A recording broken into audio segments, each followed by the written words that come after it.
todo quiero agradecerte, Luz Helena, a todos los estudiantes de allá de Colombia. Colombia es un país que amo, que aprecio muchísimo. Estoy acá en Ecuador, en Cuenca, en el sur, y desde hace ya más de unos 20 años he seguido de cerca el trabajo de grandes grupos como La Candelaria, Teatro Tierra, en fin, y conocido el trabajo de cerca del maestro Juan Carlos Moyano, de Santiago García, el maestro cuando estaba vivo, de Patricia Ariza, y pude compartir algo de lo que hoy vengo a presentar, que es como el camino, ¿no? Como todo lo que fue recogiéndose, el derridar, digamos. Entonces, les iba a compartir algo de lo que se hizo en el 2015. En Ecuador se hizo el proyecto de teatro carcelario y lo estuve dirigiendo yo acá como parte de la Universidad de la SUAY, que fue un proyecto que empezó como proyectos de vinculación que se hacen normalmente, ¿no?, en las academias. A partir de eso se hizo un artículo que lo publiqué acá, que se llama Crónicas del Teatro Carcelario en Ecuador, dramatización versus responsabilidad. La Universidad de la SUAY y a cargo de 2 profesores en la dirección, que eran mi persona y otra compañera más, y de los cuales salen algunas conclusiones, ¿no?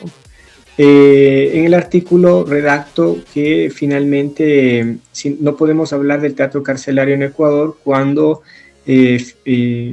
no se habla del periodo del 2008 en Ecuador, cuando hay una reforma a la Constitución, y a partir de eso aparecen toda una parafernaria de organización en las cárceles, ¿no?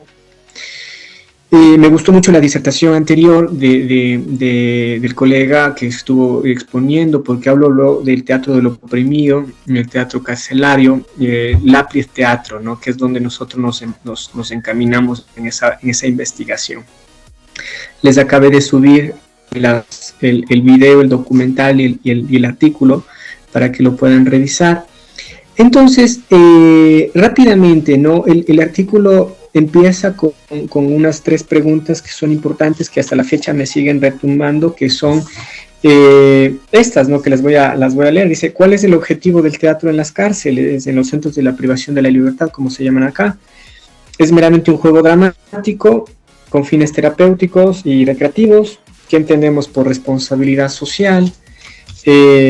¿Cuánto se hizo y qué falta por hacerse en el teatro carcelario?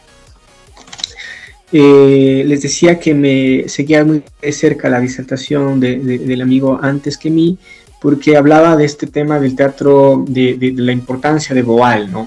Y la verdad es que Boal en Latinoamérica todavía sigue siendo bastante lejano, porque no olvidemos que Brasil en Latinoamérica es casi un país europeo para nosotros, ¿no? El portugués ha separado bastante muchas veces. Es muy complicado entrar en Brasil para investigar sobre esto, ¿no? Y lo que tenemos, las referencias que han venido directamente del teatro del oprimido desde Brasil, ha sido, casi a cuentagota, ¿no?, puntuales. Sin embargo, para esta investigación, para los trabajos que se dan dentro del teatro del oprimido, del teatro aplicado, y en todas las 9 categorías que ellos plantean: teatro de educación, teatro comunitario, sociodrama, playback, teatro legislativo, teatro foro, todas estas categorías necesariamente pasan por Boal, pasan por teatro del oprimido. Todo lo que hicieron o hacen en España, en Nueva Zelanda, a partir de las investigaciones del teatro aplicado, parten netamente de 2 referentes, que es Paulo Freire, ¿no?, con la pedagogía del oprimido, y Augusto Boal. Entonces, creo yo que ahí hay un puntal desde el sur, desde Latinoamérica, que ha aportado a estos nuevos estudios, ¿no? Yo he venido trabajando estos temas mucho antes ya, hasta que supe que esto se enmarcaba dentro de una categoría especial, que es el teatro aplicado, ¿no? Teatro aplicado, y dentro de esa subcategoría, teatro carcelario. Y dentro de eso, ya cuando empezamos el proyecto en la cárcel de Teatro de Turi, que es acá en Cuenca, tuvimos como 3 fases, ¿no? Me gustaría hablar sobre eso. La primera fase era lo que decíamos que era la dialéctica del presidio. Una segunda fase que era, que le denominamos en el artículo que está descrita así, que es hay que olvidar a Boal. Otra fase que era Brecht también escribió para la cárcel. Empezamos con la primera, la dialéctica del presidio. En la dialéctica del presidio entendemos que en los contextos carcelarios todavía sigue existiendo mucha opresión, ¿no? Por parte de los guardias, por parte de la policía, por parte de los agentes de seguridad, pero el contexto carcelario dentro de estos centros, el contexto cuando se quiere hacer teatro, difiere mucho porque una cosa es jugar a la libertad y otra cosa es ya plantear cambios profundos, como dice Boal. Entonces ahí hay que manejar siempre como una especie de los tiempos, ¿no? Los pondré de otra manera. Cuando íbamos a una sala a trabajar una sesión de trabajo, los PPLs, que le llaman acá las personas privadas de la libertad, narraban el hecho de que fueron trasladados a otro centro penitenciario en la madrugada, un día X, sin previo aviso, sin sus pertenencias, sin nada, por cuestiones de seguridad, y contaban las vejaciones y los abusos que habían sufrido por parte de las agentes de seguridad. Esto en presencia de los propios agentes, ¿no? Porque los agentes nunca se van, digamos, del lugar donde estamos haciendo las sesiones de teatro, ¿no? Si lo ponemos en el contexto del teatro carcelario, del teatro del oprimido y toda la categoría que Boal establece desde el arco iris del deseo, pasando por el teatro imagen hasta el teatro foro, la rueda o la cadena se rompe un poco, porque cuando uno llega al quiebre de la opresión, resulta que los oprimidos aún siguen estando oprimidos porque el opresor está en la puerta. Entonces ahí hay que hacer cambios, hay que detenerse un poco, y es por eso que empezamos a hablar de hay que olvidar a Boal por un tiempo. ¿Por qué? Porque no era prudente trabajar netamente con las técnicas del teatro del oprimido, sabiendo de que la presión interna era permanente, ¿no? Aunque Boal ya lo describe en sus textos, que si bien el teatro no es en sí la solución, digamos, total, es un ensayo de la libertad, dice él. Y claro que pasó eso, como una anécdota. Nosotros hicimos una versión de la obra de Bertolt Brecht de Madre Coraje, con las Pabellón de Mujeres. Yo trabajé con Pabellón de Mujeres de mediana seguridad, y una de las protagonistas centrales, Madre Coraje, era una mujer de entrada en años, 50 años más o menos, abuela, madre. 15 días antes de estrenar la obra adentro, le dan la boleta de libertad, le dan su libertad, ¿no? Y ella se acerca y me dice: profe, voy a hablar con el director del centro para pedirle que me deje estar 15 días más acá adentro para poder estrenar con ustedes la obra. Ahí nosotros entendimos que Boal, obviamente, ya lo vio, él sabía de esto, que iba a pasar, y ahí entendimos todo este conjunto, ¿no? del ensayo de la libertad. Ellos ya eran libres, ella ya era libre, ella ya podía decidir si estar adentro o estar afuera, solamente era una cuestión de lugares, pero ella ya podía decidir, y ahí radicaba el ensayo de la libertad que hablaba Boal. Entonces, nosotros empezamos a trabajar sobre estas técnicas hasta cierto punto, nada más en la dialéctica del presidio, porque entendíamos que habían códigos internos, lenguajes no verbales, que debían ser respetados, ¿no? De hecho, uno trabaja con lo que le dan las personas de ahí adentro, ¿no? El trabajo creativo nunca para con ellos, pero hay que aprender a respetar esos tiempos. Empezamos un trabajo de escritura de cartas, un trabajo de creación colectiva, y es cuando nos acercamos mucho al teatro colombiano, porque yo recuerdo haber trabajado un taller con con Patricia Ariza de Teatro La Candelaria sobre esto, ¿no? Sobre el teatro, la creación colectiva. Y aprendí mucho sobre el tratamiento de que cada actor, que cada artista le provea la escena dentro de un tema en conjunto, ¿no? Y fue esa una de las técnicas que utilizamos, dado que ya Boal llegó a un momento en que no podíamos seguir trabajando sobre esta idea, ¿no? Empezamos a escribir cartas, las madres, las mujeres nos dieron cartas escritas, la mayoría eran a sus hijos, a sus parientes. Madre Coraje era una mujer que estaba presa por narcotráfico, viene de Venezuela, viene de Colombia a veces, y tiene que 10, 15 años de sentencia por narcotráfico, no puede ver a su hija. Y las cartas empezaban así, dice, por favor, quiero que le ayude a mi hija que se llama Jessie, está en la frontera con Ecuador, necesita que un profesor de matemáticas le ayude en su escuela. Entonces hablaban de la pérdida de sus hijos. Fue entonces en que en un trabajo de intertextos, digamos de un dramaturgismo empezamos a reescribir la obra de Madre Coraje. Yo me pongo a leer la obra de Madre Coraje y digo, bueno, aquí hay algo que puede contar estas mujeres, porque no sabíamos las cartas que nos iban a entregar ellas.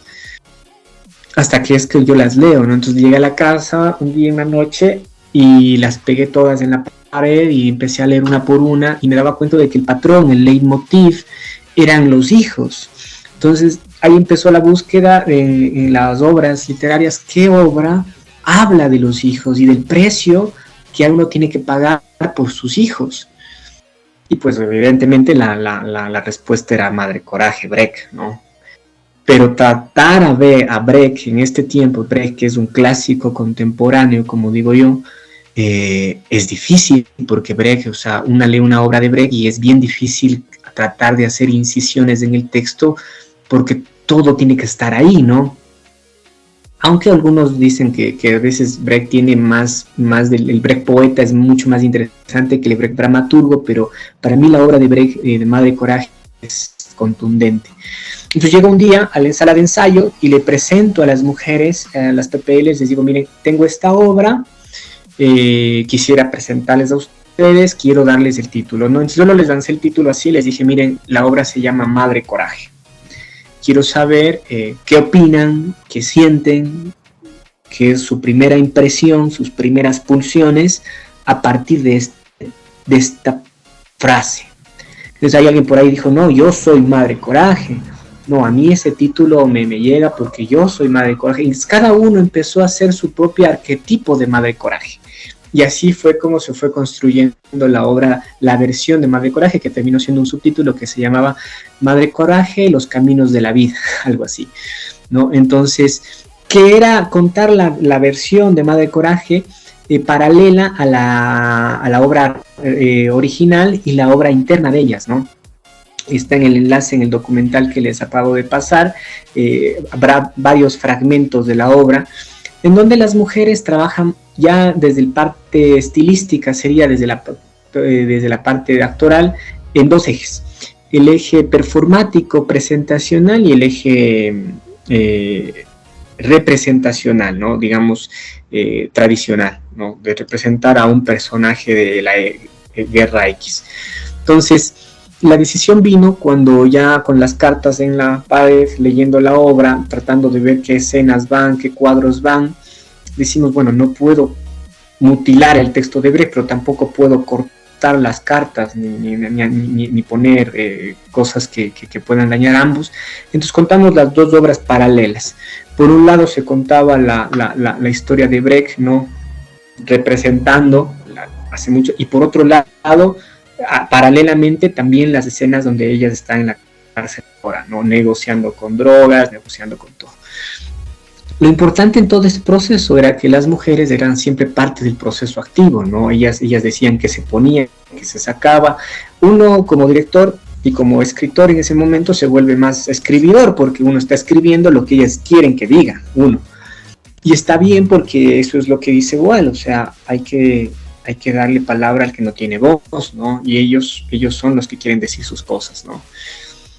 Mi compañera que estuvo en ese tiempo trabajando conmigo me explicaba algo muy brutal, que decía, mira, con el tiempo uno entiende que el teatro se vuelve un pretexto, porque un pretexto para hablar, para dar voz al que no tiene voz. Y capaz que nuestra estadía ahí fue eso, fue un pretexto para dar voz a los que no tenían voz, ¿no? Sin embargo, se trató de cuidar todos estos aspectos en la parte de la dialéctica del presidio. Cuando pasamos ya a la parte de olvidar a Boal, como les había comentado, nos dimos cuenta de que era muy difícil trabajar por las restricciones, por los continuos actos de motines que siempre existen en la cárcel, bajo las técnicas de liberación, del quiebre de la opresión con Boal, entonces tuvimos que acercarnos más a la creación colectiva. Y finalmente, Brecht siempre contemporáneo, aportándonos con esta lectura poética de Madre Coraje y esta Madre Coraje que negocia con balas, pero que ahora con el tiempo ya no son balas, es droga, es muchas otras cosas, pero que igual paga un precio muy alto, que son sus hijos y que sigue pagando, ¿no? Entonces, digamos que el círculo se cerró ahí con estos tres referentes que hemos tenido, y luego la autocrítica al hecho de la gestión política, industrial de la cultura y de las artes acá en Ecuador, de cómo manejaba el gobierno en ese momento, porque para ellos eran proyectos nada más, y para la universidad eran proyectos de vinculación, es decir, había que justificar algo, pero no había la permanencia de alargarlo, ¿no? de sostenerlo en el tiempo, y ese es uno de los problemas en las primeras preguntas que yo les decía, de que qué falta por hacer, pues falta mucho, falta retomar eso y quedarse por lo mínimo 10 años trabajando con ellos para lograr acercarnos a lo que, por ejemplo, México tiene un festival de teatro carcelario que se ha sostenido en el tiempo, ¿no? Y que lamentablemente acá no se pudo hacer en ese tiempo porque todo se cortó, los programas son anuales, los presupuestos también, uno depende de la autoridad judicial para poder entrar en estos centros, entonces esas múltiples restricciones coartaron la capacidad de accionar, ¿no? Desde los artistas, digamos. Entonces, ¿qué es la responsabilidad social en todo esto? Entonces, la conclusión más directa es saber que Ecuador aún seguimos dramatizando, entre comillas, no en el término de dramatizar como lo establece Boal, sino dramatizar como el simulacro de la libertad acá, como el simulacro que hablaba Baudrillard. O sea, es decir, estamos creyendo de que el teatro es una herramienta ahí para que se recreen, para que hagan un acto de liberación, pero más allá de eso no, porque al Estado no le conviene eso, porque al gobierno no le conviene de que haya una política, que haya una ordenanza o algo cambie en el statu quo. Es un riesgo. El teatro es beligerante, es eso, ¿no? Entonces, como plantea esos cambios, pues inmediatamente lo coercitivo y la ley va a caer encima. En lo que respecta a la responsabilidad social, creo yo que como una autocrítica a los proyectos de vinculación en las universidades es eso, ¿no?